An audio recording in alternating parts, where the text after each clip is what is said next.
Mapagpalang araw na naman pong muli, mga kapatid.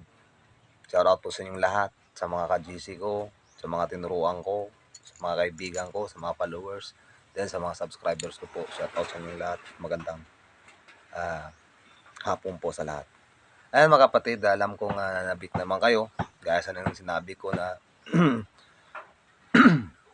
ituturo ko na naman po sa inyo kung noon na kanang nakaraan, tinuro ko sa inyo ang IFATA na may ang protection na may IFATA. Ngayon, ituturo ko na naman po muli sa inyo ang IFATA rin na miracle healing. Ayan guys, pero bago tayo magsimula, kung bago ka pa lang po sa channel, sa munting channel ko, paki-follow, then paki-subscribe na lang din po upang lagi po kayong updated sa mga ituturo ko na mga lihim na usal o lihim na mga ganun magagamit natin upang tumulong sa ating mga kapwa. Ayan guys, bago tayo magsimula, ipasa ko muna yan ang sinabi ng ating kapatid tungkol sa IFATA. Ayan po guys. Na sinabi niya yan, "Hello po kapatid, maganda gabi sa iyo. Pusya nga po pala, pasensya ka na kung nabala po kita. May babalita lang po ako tungkol po sa IFATA. First time ko magamit sa gamutan na ipapahatid ko lang po sa testamento ng mahiwagang salita po na yan. Ginamit ko meaning niya dito, ginamit ko sa nanay ko kasi nahihilo at nanghihina yun. Po, kinabukasan, makapag-jogging na po siya. Manumbalik ang lakas niya at sa misis ko naman po sumakit ang tiyan. Ginamit ko at yan din po salita. Ginamit ko po. Ilang segundo po nawala na po sakit ng tiyan niya. At kahit ako po ay sobra napahanga sa salita na to hanggang tulog ako at magising na umaga, naiisip ko yung salita na to. Madami pala magagawa ito. Salamat po ulit sa mga binabahagi nyo. Banal na salita na to na makapangyarihan po salitang ito po. Then sa pangalawa,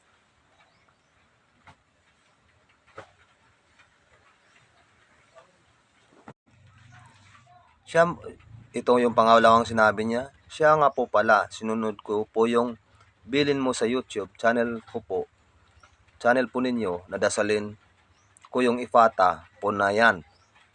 Isang ama namin at sinusunod ko na po dasalin yan ng 100 times at inihip ko sa aking sarili para po mas kumakapit sa akin at inihip ko din sa isang basong tubig at iniinom ko po.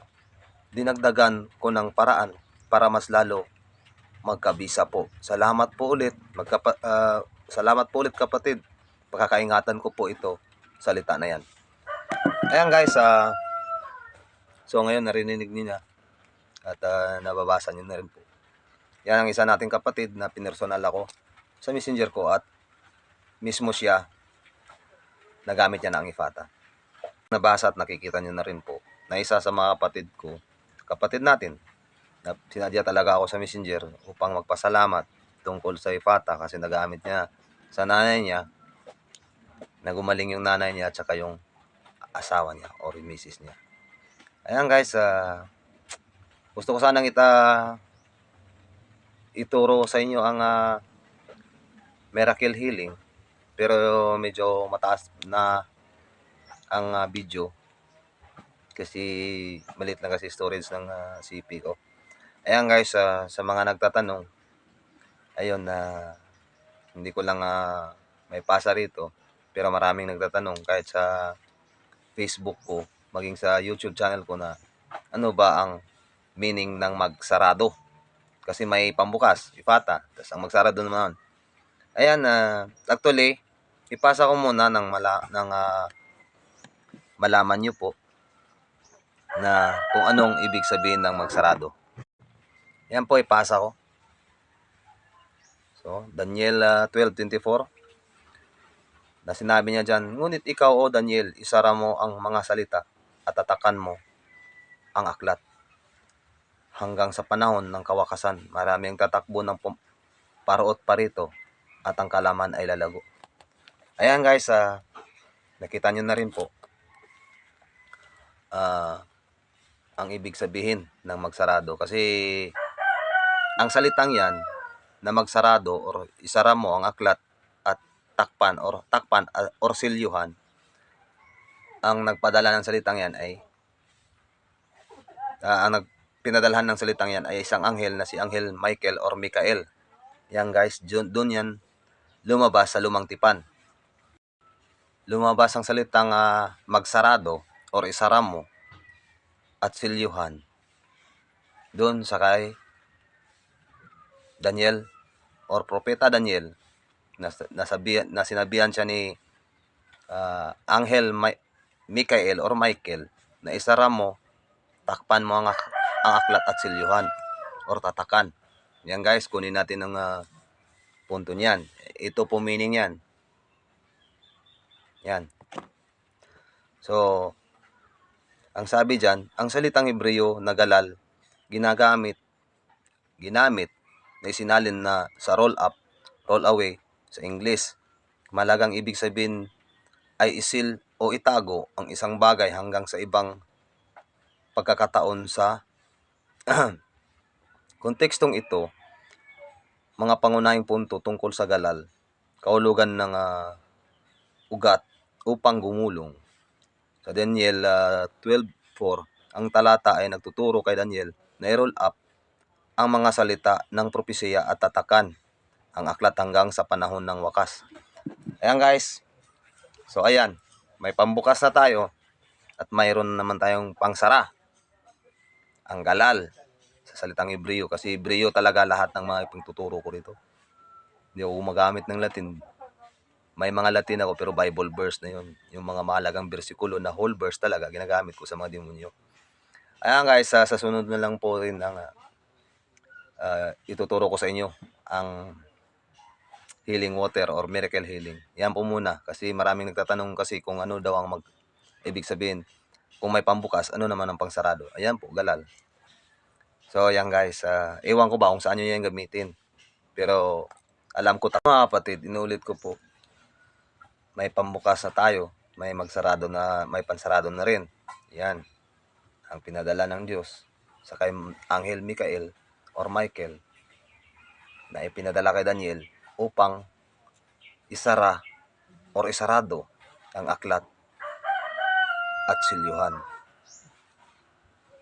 Kung ba ang Daniel 24 at 12 na yan, kung mababasa nyo dyan, marami kayong makukuha dyan na aral kasi mga propesiyan na pinadala kay Anghel Michael papunta kay Daniel. Yan guys, hindi ko alam kung saan nyo yan gamitin. Pero kung nababasa nyo yung isip ko, malalaman nyo kung saan yan magagamit.